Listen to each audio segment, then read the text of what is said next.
Hello, thanks for joining me. My name is Julie and this is Stamp with Julie Baum. On today's episode of Simply Saturday, we're going to be making a card with some products that are still going to be around and available and several products that are very soon to retire. At the time of this filming, the products that I'm showing you, I'll tell you what is currently still available or if something is already sold out. But if there's something that you love that is going to be retiring, you want to make sure and take advantage of the last chance sale that is going on right now. And make sure you do that before it's too late. So the first thing that I'm starting with is my card base out of Sweet Sorbet. And this is a color that is retiring. Sweet Sorbet along with 4 other colors. These were the 2022 to 2024 colors. And so those 5 colors are going away. So I'm beginning with a card base made out of Sweet Sorbet cardstock. The next thing I have is a piece of white cardstock. This is going to be a panel for the inside. I have a piece of lemon lime twist cardstock. This is a current color. You don't have to worry about it. And if you use Julie's layering templates, this is cut to a template size number 3. And then I have a piece of Be Mine. This is designer series paper that is retiring. It is currently available. I just checked. And again, I'm filming this about 5 days before air. So hopefully if you're watching it and are falling in love with this, you'll have time to get this. Again, it's called the Be Mine and it's 12 by 12 designer series paper. If you use Julie's layering templates, this is cut to a template number 4. All right, now the other 2 pieces that I have here, this is some more of that Be Mine paper. In fact, it's the back side of the paper we're using here. And I have a piece of white cardstock. And now what I did is I grabbed these tailor-made tags, dies. These are going to retire as well, but they are available at the time of this recording.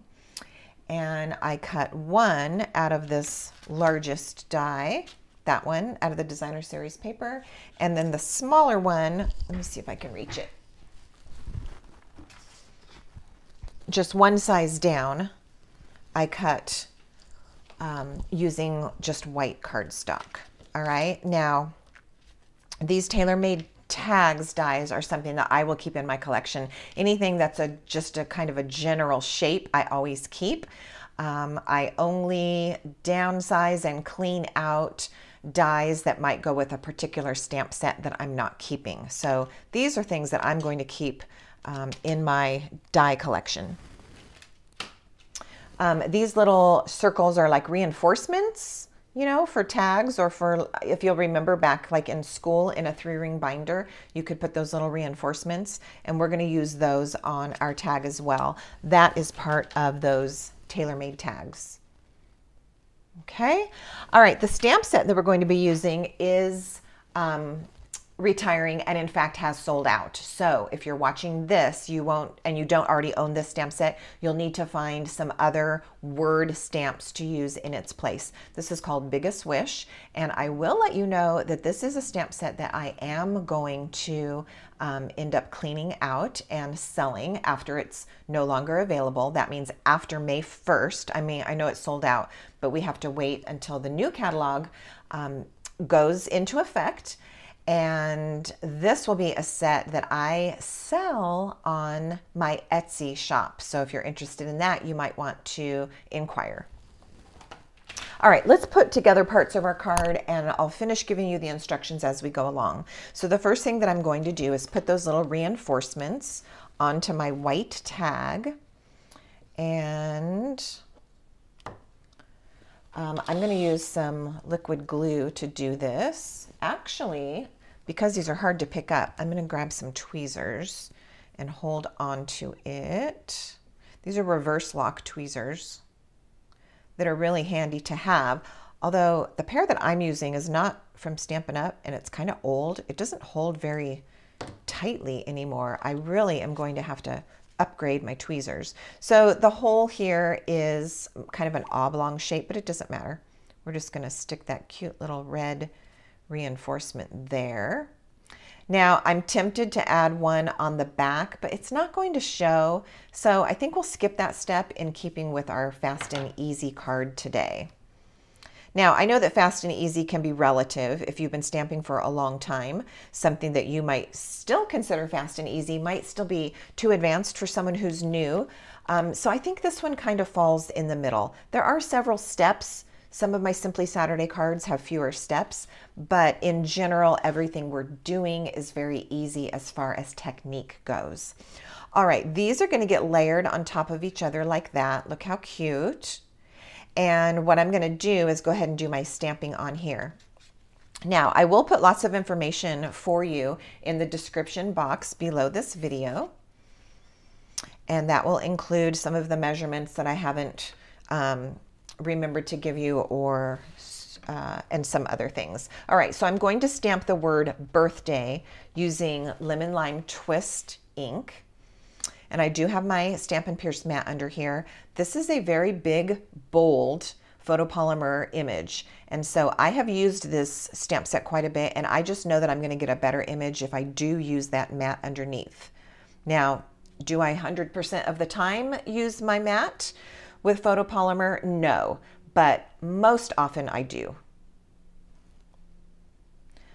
All right, there's our bright green image with the word birthday. And now in Sweet Sorbet, remember I said this is one of the colors that is going to be retiring. So we've got Sweet Sorbet ink and Sweet Sorbet cardstock in the card that I'm making.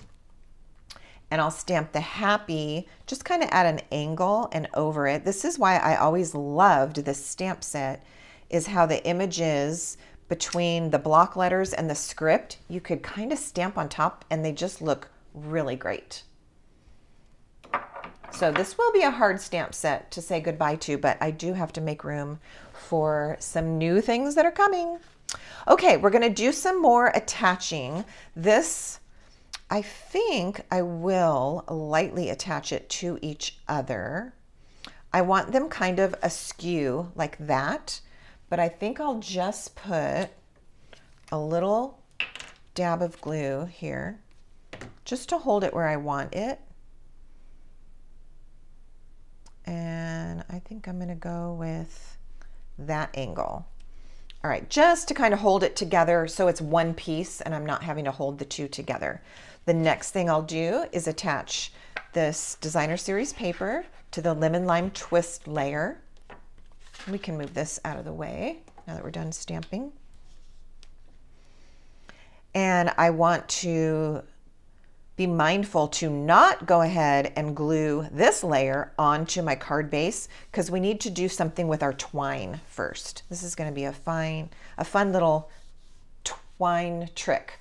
That could be hard to say. Okay, so I've got that. Let's go ahead and work on this inside panel, because I do want to put a strip of that designer series paper on here as a decoration. If you're sticking with super fast and easy, you could skip this step and just leave a plain white panel on the inside.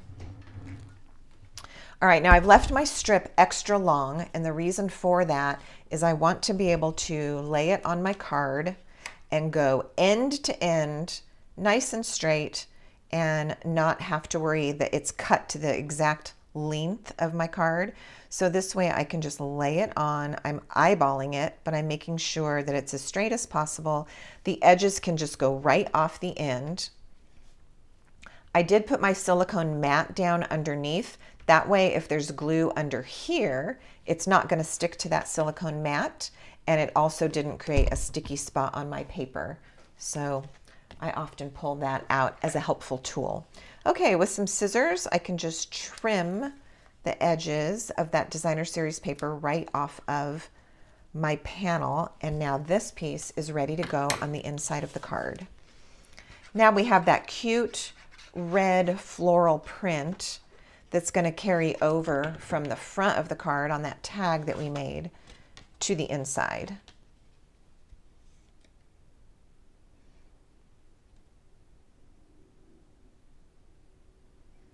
All right, I am using my liquid glue, which I do like to use. The main reason is I really like the ability to kind of maneuver or shift or slide a piece that I've laid down that maybe isn't quite where I want it. However, it can be kind of sticky and kind of messy. I was reminded at Stamp Club this past week that the green glue or the multi-purpose liquid glue isn't for everyone. And so if you want something that's less messy, you definitely want to be reaching for your Stampin' Seal to do your attaching. The only thing is, with your Stampin' Seal, you have to really line up your paper before you attach it to another layer, because once it's down, it's very difficult to pull it up and reposition. All right, I'm just going to give all of that a quick press.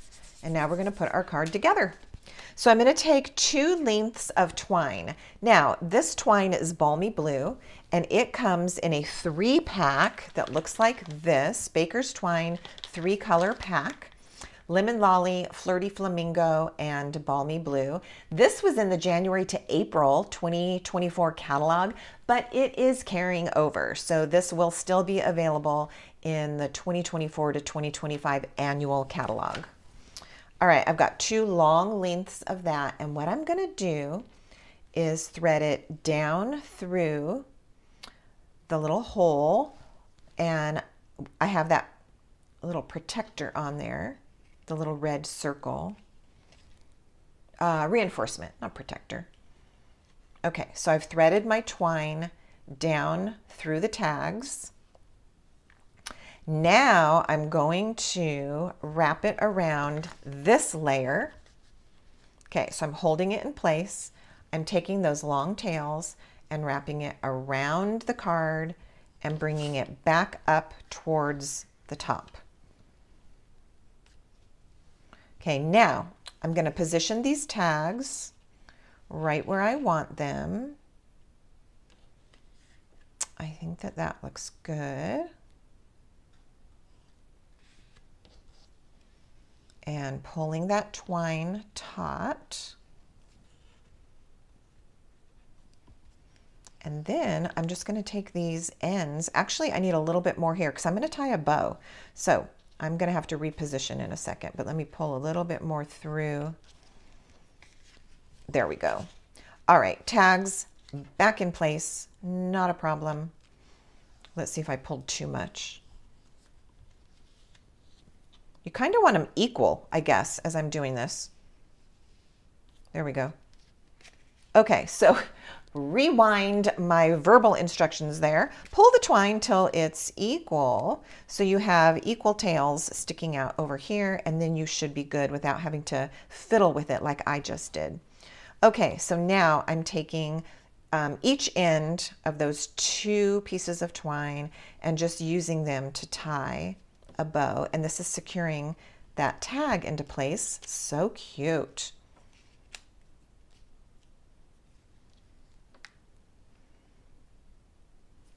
All right, I'm going to tie a bow. If you were struggling with this, you could tie a knot first. I'm going to try not to have to tie a knot first, but a knot could have been tied before the bow just to kind of make it easier to keep in place. All right, I like these big chunky strings. And then I think what I'm going to do, now that this is all in place, is tack this tag down a teeny bit right here too. I just don't want it moving around. I put an extra lot of glue there. I didn't mean to do that. There we go. All right, now that that's kind of holding, this is in place, I'm going to tighten up my bow. I think I'll make the loops a little smaller. So you can play with it, get it to a size that you like. There we go. And then, like I said, I do like the chunky look, so I'm going to leave my strings fairly long. I'm not going to cut them too short.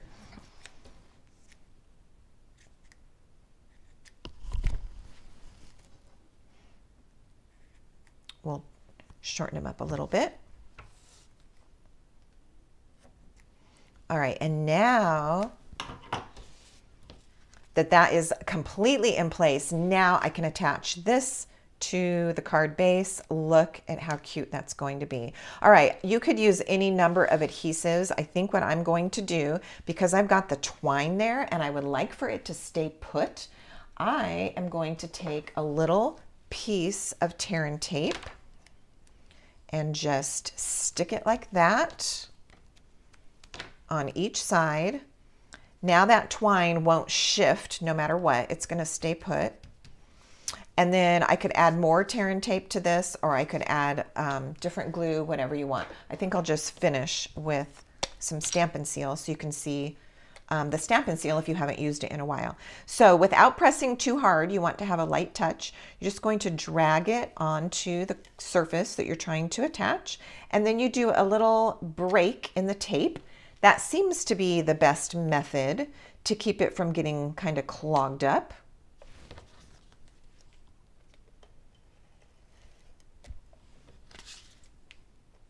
And then because I have those little pieces of tear and tape, we could go ahead and let them serve double duty and peel the backing off those. And now we've got a nice layer of adhesive all around the edges of the card.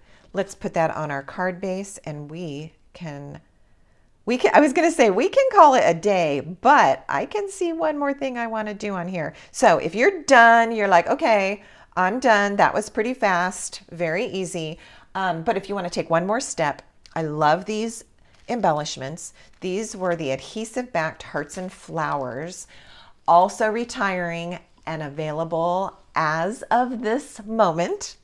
And I'm just going to put, I'm kind of drawn to the yellow heart.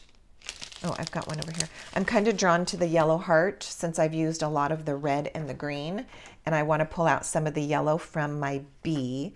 So I'm going to take one little yellow heart and stick it in this white space right there. They're not too thick, but they do have a little bit of like a bump to them, a little bit of texture. Very, very nice. And now that I'm fiddling with it, I think I'm going to put another little dab of glue underneath here just so that that doesn't peel up or get caught on the envelope or something. So I've got a little glue there and here, and look at our cute happy birthday card. I have been a huge fan of this paper and these embellishments ever since they came out in January, in addition to the stamp set and punch, but the stamp set and punch is still going to be available. So only those other elements are retiring. And I did a lot at Valentine's Day, and obviously with all the little hearts, this could be a cute I love you card, but look at it, totally works as a birthday card. The colors are bright and cheery, and this is a great example of an easy card. Thank you so much for watching this tutorial today. If you have questions or comments, I would love to hear from you. If you have not yet subscribed, I invite you to do that. That way you'll get a notification every time that I post a new video here. And I will be posting some more videos this week, so stay tuned. And until next time, happy stamping!